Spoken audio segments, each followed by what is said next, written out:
चंद्रपूर शहराच्या राजानगर, सारा पार्क, आरवड भागात नदीच्या पुराचं पाणी शिरलं, त्यामुळे निर्माण झालेली बिकट स्थिती ड्रोन कॅमेऱ्याच्या माध्यमातून समोर आली। वर्धा नदीच्या पाणी पातळीत मोठी वाढ झाली। इराई नदीच्या बॅकवॉटरमुळे चंद्रपूर शहरातल्या विविध भागात पुराचं पाणी शिरलंय। जिल्हा आपत्ती व्यवस्थापन दलाचे जवान धाडसाने रेस्क्यू अभियान राबवतात। प्रशासनाने पूरग्रस्त भागातल्या नागरिकांसाठी तात्पुरती निवास व्यवस्था केली आहे। चंद्रपूर जिल्ह्यात 10.4 मिलीमीटर पावसाची नोंद झाली, तर चंद्रपूर शहरात 8.1 मिलीमीटर इतका पाऊस झाला। चंद्रपूर जिल्ह्यात गेल्या 24 तासात अत्यल्प पाऊस असतानाही शहरातील जिल्ह्यातल्या अनेक भागात वर्धा आणि झरपट नद्यांमुळे पूरस्थिती पाहायला मिळाली। वर्धा नदीला आलेल्या पुरामुळे चंद्रपूर हैदराबाद महामार्गावरची वाहतूक ठप्प झाली। राजुरा आणि बल्लारपूर शहरांच्या मध्ये असलेल्या वर्धा नदीवरील पूल पाण्याखाली गेलाय, त्यामुळे मार्गाच्या दोन्ही बाजूला 2 ते 3 किलोमीटरपर्यंत वाहनांच्या रांगा लागल्यात। सोबतच राजुऱ्याकडे जाणारा सास्ती गोवरी हा पर्यायी मार्ग देखील गोलपुलियाजवळ पाणी असल्यामुळे बंद झालाय, त्यामुळे राजुरा मार्गे हैदराबादकडे जाणारी सगळीच वाहतूक ठप्प झाली।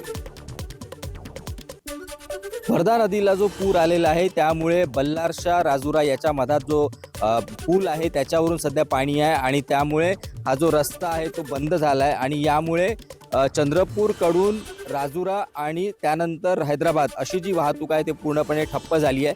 याला दुसरं कारण म्हणजे असंही आहे की या मार्गाला जो दुसरा पर्यायी मार्ग आहे सास्ती मार्ग, तो मार्ग देखील बंद झाला आहे, कारण गोलपुलियाचा जो परिसर आहे त्या ठिकाणी मोठ्या प्रमाणात पाणी आहे आणि त्यामुळे वाहनं जे आहे ते तिथूनही जाऊ शकत नाही आहे।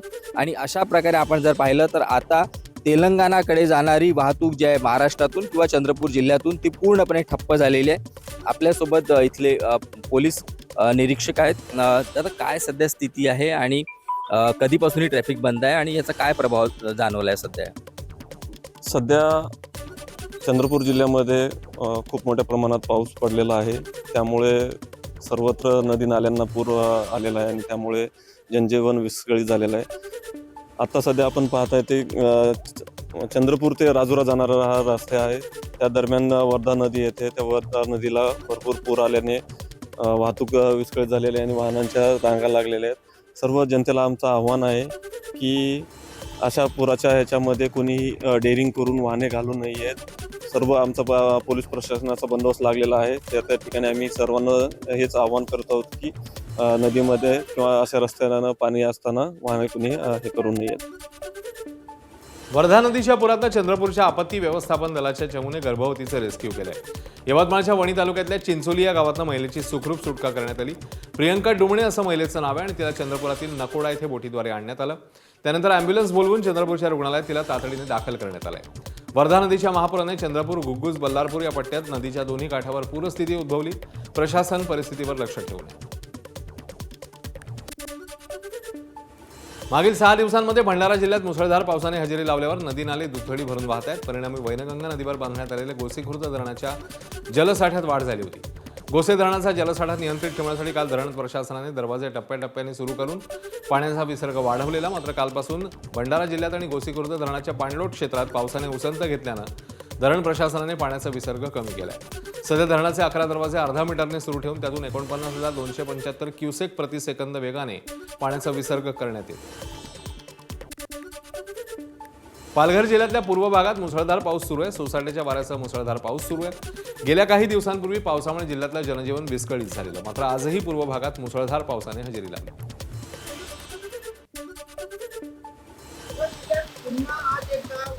पावसाने अनेक मुसळधार हजेरी लावलेली आहे। इथे वाडा तालुक्यामध्ये आहे, आपण बघू शकतो की अगदी मुसळधार पाऊस आहे तो गेल्या 1 तासापासून सुरू झालेला आहे। एकूणच पाहायला गेलं तर मागील आठवड्यात सुद्धा जो पाऊस होता तो मुसळधार सुरू होता आणि त्यामुळे जनजीवन विस्कळीत झालं होतं। आजही ह्या पावसाने जो पालघर जिल्ह्याचा पूर्व भाग आहे त्या भागामध्ये मोठ्या प्रमाणात हजेरी आहे, मुसळधार लावलेली आहे आणि हा पाऊस आता मोठ्या प्रमाणात सुरू आहे।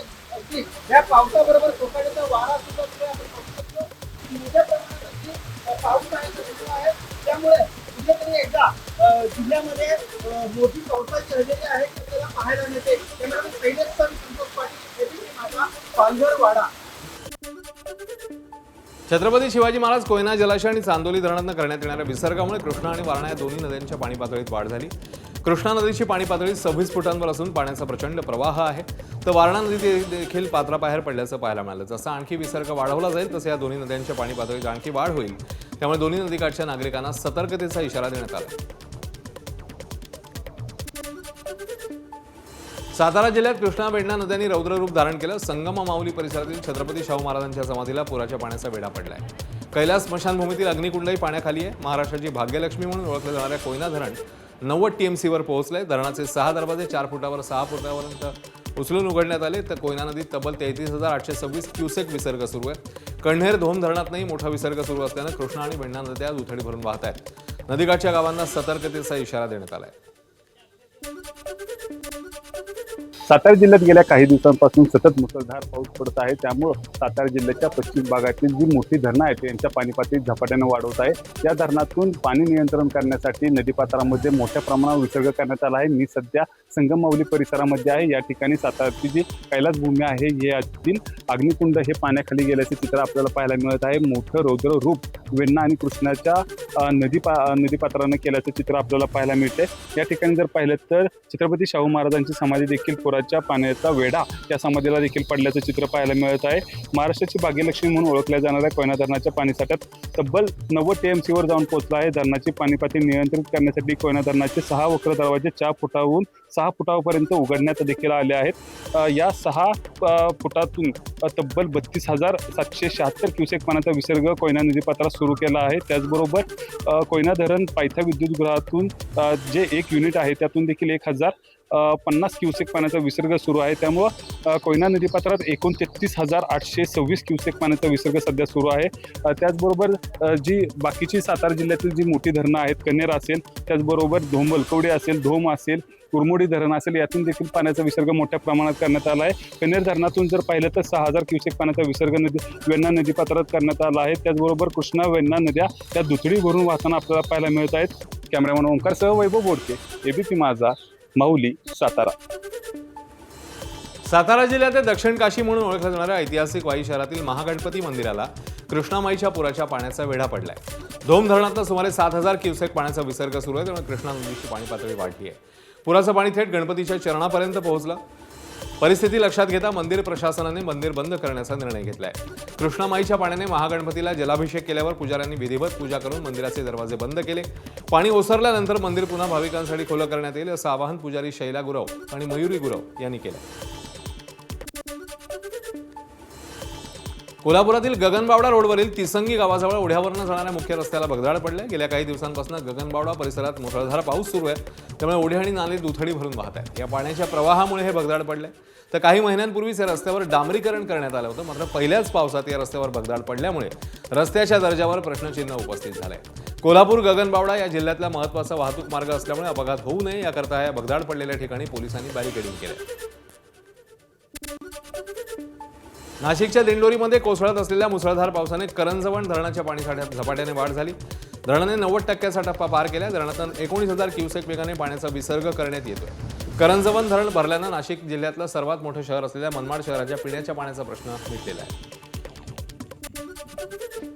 नाशिक जिल्ह्यातल्या सुरगाणा तालुक्यात निसर्गाने पुन्हा एकदा आपलं मनमोहक रूप फुलवलंय. संततधार पावसामुळे प्रसिद्ध भिवतास धबधबा पूर्ण क्षमतेने प्रवाहित झालाय.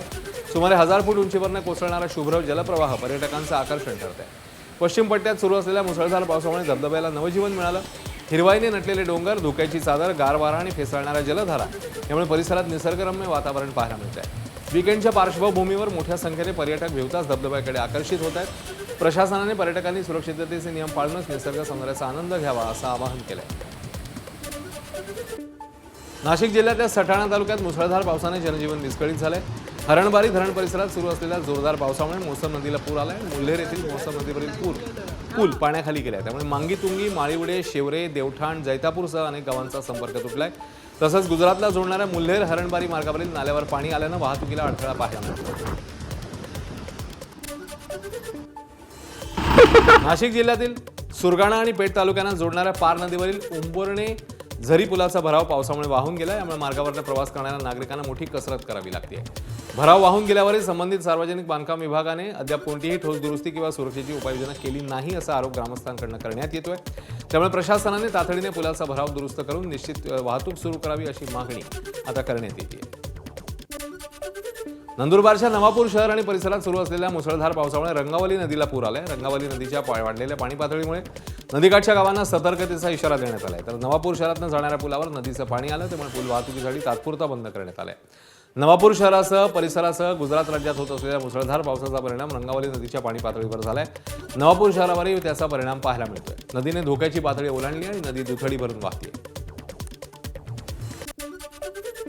नंदुरबारच्या चांदसैली घाटामध्ये दरड कोसळली. वळण रस्त्यावर भला मोठा दगड कोसळल्यानं दरड हटवण्याचं काम युद्ध पातळीवर सुरू आहे. घाटामध्ये सध्या तात्पुरत्या स्वरूपात एकेरी मार्गाने वाहतूक सुरू आहे. भला मोठा दगड हटवण्यासाठी आणखी 2 ते 3 दिवसांचा कालावधी लागू शकतो. त्यामुळे प्रशासनाकडून नागरिकांना अत्यावश्यक काम असेल तरच घाटमार्गाचा वापर करण्याचं आवाहन करण्यात आलंय. धुळे जिल्ह्यातल्या साक्री माळमाथा परिसरात होत असलेल्या मुसळधार पावसामुळे अक्कलपाडा धरण पूर्ण क्षमतेने भरलं. धरणातून पांझरा नदी पात्रात मोठ्या प्रमाणात विसर्ग होतोय. त्यामुळे धुळे शहरातल्या पांझरा नदीला पूर आलाय. नदीचं रौद्र रूप ड्रोन कॅमेरामध्ये कैद झालंय.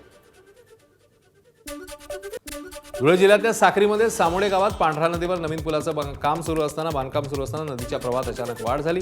अवघ्या काही सेकंदात वेगाने वाढणाऱ्या पाण्यासोबत या निर्माणाधीन पुलाचा अर्धा भाग वाहून गेलाय. सुदैवाने घटनास्थळी यावेळी कोणतेही कामगार उपस्थित नसल्यानं जीवितहानी झाली नाही. धुळ्यामध्ये झालेल्या मुसळधार पावसामुळे जिल्ह्यातील जलप्रकल्पातील साठ्यात वाढ झाली. अक्कलपाडा धरणातनं पांझरा नदीपात्रात पाण्याचा विसर्ग केल्यामुळे पांझरा नदी दुथडी भरून वाहते. यामुळे शहरातील 2 लहान पूल पाण्याखाली गेले आहेत. फरशी पुलावरनं मोठ्या प्रमाणावर पाणी वाहत आहे. पावसामुळे जिल्ह्यातील जलप्रकल्पांमध्ये तब्बल 55% इतका जलसाठा निर्माण झाला आहे.